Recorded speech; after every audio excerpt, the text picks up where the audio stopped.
What's going on, everybody? Kalipis Tech here, coming back at you with another video. In this video, we're going to be taking a look at the Motorola Moto G Stylus 2022 about a year after my original review, going over what I like about it, what I don't, and whether or not it's still a good phone to buy at this point. Now, as always, if you do end up wanting to learn more about this phone, definitely check out the description, where I will be linking to several other videos about it, as well as some information about pricing, availability, and some of my favorite smartphone accessories. But with that being said, let's get into it. Now, first of all, keep in mind, this is the 4G version of the Moto G Stylus 2022, not the Moto G Stylus 5G. They are completely different phones. That being said though, despite being, I guess, the less premium version, the Moto G Stylus 4G still does have a really nice display. With this phone, we're getting a really large 6.8-inch 90Hz IPS LCD display with a 1080p resolution, a PPI of 396, and a 20.5:9 aspect ratio. So yeah, at 6.8 inches, this is definitely one of the larger displays you can get. So if you're consuming a lot of content, if you're going to be on your phone a lot, whether you're doing something simple like reading or browsing the web, or if you're doing something like watching a video, no matter what you're doing, with a larger display like this, you are going to get a really nice experience. With a 20.5:9 aspect ratio, we're also getting a really tall and narrow form factor. So if you're doing something in landscape mode like watching videos or looking at photos, you're going to get a nice immersive cinematic experience, and things are going to look really good in general. And then if you're doing something vertical like reading or browsing the web, with a taller and more narrow form factor like this, you can fit a good amount of content on the screen without having to scroll too much. Aside from the size and dimensions, with the Moto G Stylus, we got a really nice looking image with the 1080p resolution making everything look nice and sharp. The colors and brightness also look really good. The viewing angles are pretty decent, and while this phone is going to be a little bit harder to see in a brighter area like outside in the sun for example, in a more normal indoor setting, again, things are going to look really nice. And if that wasn't enough, with the 90Hz refresh rate, the movement on the screen is going to be a bit faster and smoother,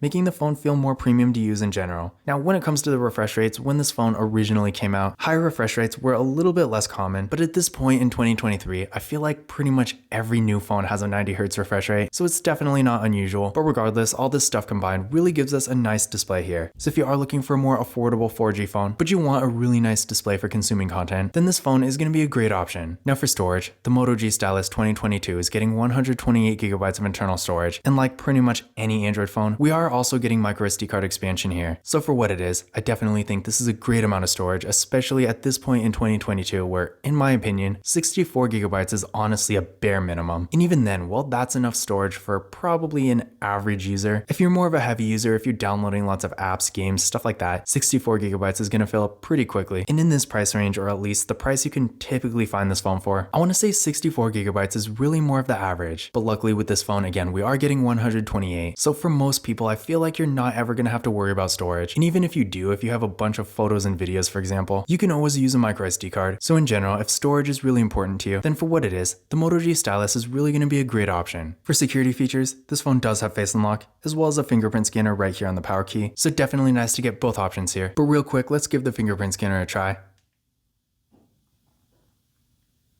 There we go, one more time.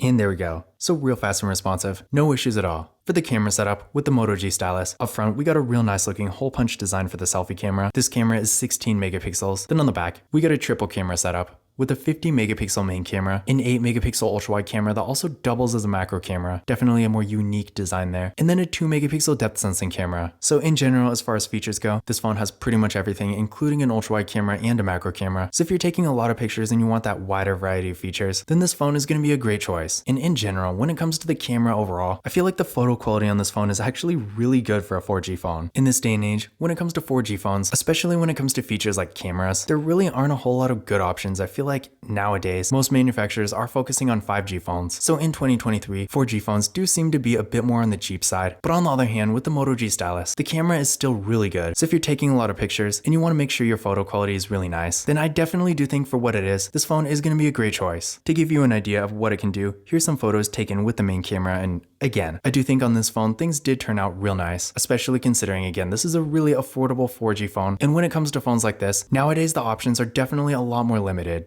So again, in general, if you are looking for a more affordable 4G phone and you want to make sure you have a really nice camera, then the Moto G Stylus 2022 is honestly probably the best option for what it is. Now when it comes to RAM and processor, the Moto G Stylus has 6GB of RAM with the MediaTek Helio G88 processor. Now again, I know I've been saying this throughout the video, but this is not the Moto G Stylus 5G. This is the Moto G Stylus 4G, which is, again, a completely different phone, so there is no 5G connectivity here. Now, whether or not it's worth even getting a 4G phone at this point is kind of questionable because, in my opinion, at this point, while 4G is still not going away anytime soon, the 5G network is only going to expand from here, so I feel like considering you can get the Moto G Stylus 5G for a pretty reasonable price at this point, if you're considering this phone, you might want to just consider getting that phone. But that being said, if you really just don't care about 5G connectivity and you want a phone that has decent performance, then I feel like this phone is still going to be at least okay. For a 4G phone, it does perform pretty well. As far as recent phones go, the only 4G phone I've seen that's a little bit faster is the Samsung Galaxy A23 4G, and that's not even a US phone. So in general, while the performance on this phone is definitely not amazing by any means, and if you're going to be on your phone a lot, you are going to want to get something faster. As far as these 4G phones go, I feel like this is pretty much as good as it's gonna get. Now I did run a benchmark test on this phone using Geekbench 5, and here are the results I got. So what I recommend doing is running this test on your current phone, and then comparing your results to these, and that's gonna give you a better idea of whether or not this phone's gonna be a performance upgrade for you. In general though, again, I feel like for what it is, this phone is decently fast, and for more basic daily activities like web browsing, social media, watching the occasional video every now and then some light mobile gaming, for that kind of use, I do think this phone is gonna be perfectly fine. But again, if you're gonna be on your phone a lot, especially doing more demanding activities, you are probably going to want to get something faster, and again, not having 5G, while maybe not being a deal breaker for everyone, is still a bit of a drawback considering for around the same price, you can easily get a decent 5G phone instead. Now for the battery, this phone is really good with a 5000 mAh battery supporting 10W fast charging, and while the charging speeds are not really impressive per se, throughout my time using this phone, to me at least, they have seemed at least decent, so I feel like for the average user, you're probably not going to have too much of an issue. But as far as the battery itself goes, with the 5000 mAh battery, definitely a really large battery here, so you can expect to get some great battery life and longevity. If you're in a situation where maybe you're not always around a charger and you need a phone that's really going to last all day, then in that case, the Moto G Stylus 2022 is going to be a great choice. And then of course, down the road, as the battery degrades, which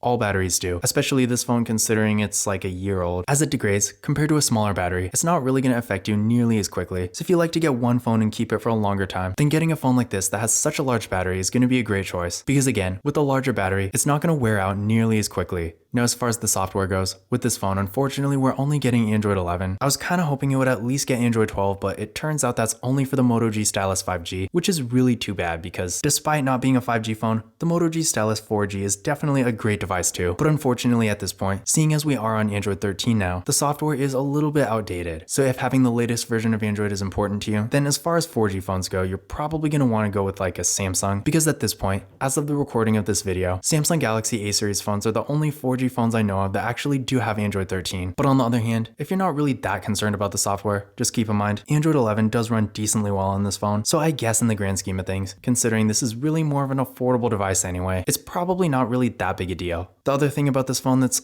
honestly really too bad is that unfortunately this phone doesn't have NFC, so if you like to use tap and pay, keep in mind you're not going to be able to do that with this phone. The reason this is especially too bad is because the Moto G Stylus 5G, which again is honestly really similar to this phone in a lot of different ways, does actually have NFC, and I guess it does make sense since the 5G phone is really more of the premium version of this phone. But at the same time, at this point in 2023, not having NFC is quite a big drawback since after all, I've seen $100 Cricket branded phones that have NFC, and meanwhile a more mid-range phone like the Moto G Stylus, which is supposed to be a little bit more premium for a 4G phone, still doesn't have NFC. And I feel like that kind of goes for a lot of Motorola phones too. I mean, even the Moto G 5G, which is another more entry-level 5G Motorola phone, still doesn't have NFC. So I'm hoping in the future, we start to see more Motorola phones that actually do have NFC, because at this point, with contactless mobile payment services becoming more and more popular and widely used, NFC is a feature pretty much every smartphone should have. On the other hand though, with this phone, it kind of goes without saying because after all, this is the Moto G Stylus, but of course this phone in fact does have a stylus, which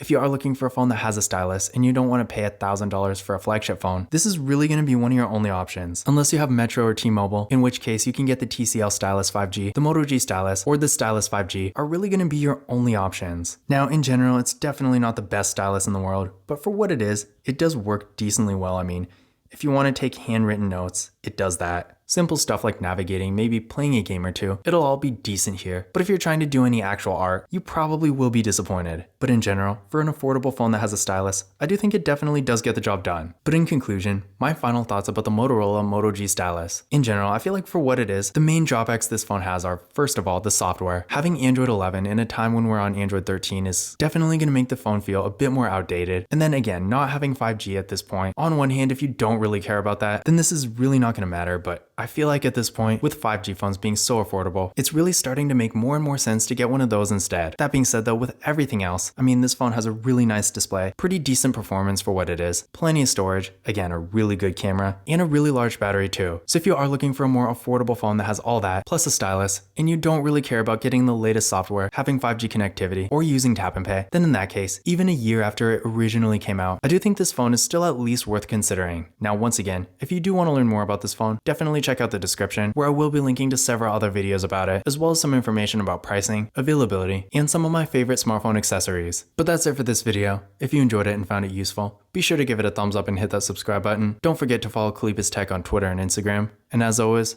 I will see you in the next video.